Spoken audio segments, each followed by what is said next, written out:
రావాల్సిందిగా కోరుకుంటున్నాము. Please everybody. ఈ రోజు ఎంతో దూరం నుంచి ఎంతో మంది ఫ్యాన్స్ ఇక్కడికి విచ్చేశారు. అందరూ కూడా చూడాలనుకుంటున్నారు ఈ కార్యక్రమాన్ని. కాబట్టి ప్రెస్, ఫ్యాన్స్ అందరూ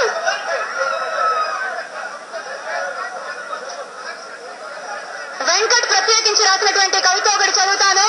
శ్రీ తారక రామని ఆశీస్సులతో నటనే నందనవనంలో పువ్వు పుట్టగానే పరిమళిస్తుందని నిరూపిస్తూ దయార్థ హృదయాన్ని అమ్మ నుండి పుణికిపుచ్చుకొని మూర్తి భవించి మంచిని నానమెండి నేర్చుకొని రిక్త హస్తాలతో వచ్చిన వారికి శక్తి మేరకు సాయం చేస్తూ సినీ వినీలాకాశంలో తారా చువ్వలాగా వెలుగుతూ కళామ్మ తల్లి నోట్లో నాలుగుగా మెలుగుతూ రమణీయమైన నటనను సొంతం చేసుకొని కల్మషం లేని మనసుతో తాతగారి ఆశీస్సులతో రాజీపడని మనస్తత్వంతో మానవతా దృక్పథంతో కొంతమందికి సరస్వతి పుత్రికలను చదివిస్తూ మాస్ స్టార్ గా రాణిస్తున్న నందమూరి తారక రామారావు,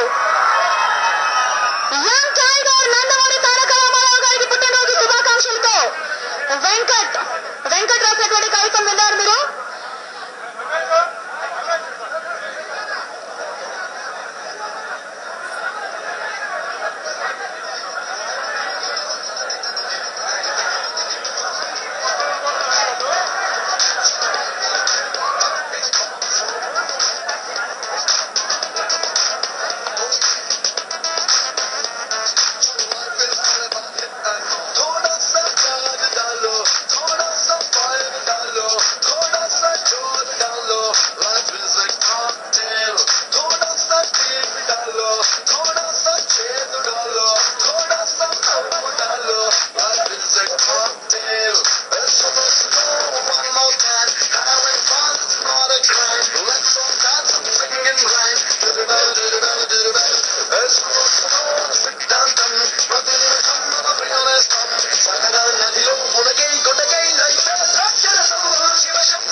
పూలమాలలు తీసుకొచ్చిన వాళ్ళందరినీ కూడా లైన్ ప్రకారంగా నుంచోవలసిందిగా మీ పేర్లన్నీ కూడా ఇక్కడ ఉన్నాయి.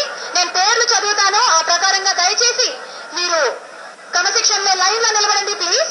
మిస్టర్ కె శ్రీనివాస్ గారు, కర్నూలు నుంచి వచ్చిన శ్రీనివాస్ గారు అండ్ కేశవ్ గారు ఫస్ట్. తర్వాత కృష్ణ గారు, కోటి గారు కందుకూరు నుంచి, బసవరాజ్ గారు, కిరణ్ గారు బళ్ళారి నుంచి బసవరాజ్ గారు అండ్ కిరణ్ గారు, నరేంద్ర చౌదరి గారు అనంతపురం నుంచి, అలాగే రాజు గారు మెదక్ నుంచి, కన్నా గారు, మల్లి గారు అందరూ సైడ్ లో నించోనండి. మీరందరూ కూడా రెడీగా ఉండండి, మీ పేర్లు పిలవగానే ఆ తర్వాత పైకి రావచ్చు. అలాగే సీను గారు, ప్రకాష్ గారు, ముజీబ్ గారు, నవీన్ గారు, ఆలీ గారు, కుమార్ గారు అండ్ మోహన్ రావు గారు. కర్నూలు నుంచి బాలా గారు. గార్లెండ్స్ తీసుకొచ్చిన వాళ్ళందరూ కూడా లైన్ లో నిలబడండి. కేక్ కటింగ్ అనంతరం మీరందరూ కూడాను మీకెంతో ఇష్టమైన హీరో ఎన్టీఆర్ ని గార్లెండ్ తో సత్కరించవచ్చు. ప్లీజ్ దయచేసి నేను చదివిన పేర్లు గలవారు రెడీగా ఉండండి. సీరియల్ ప్రకారంగా పిలుస్తాము. దయచేసి నేను పిలిచిన పేరు గలవారు మాత్రమే పైకి రండి.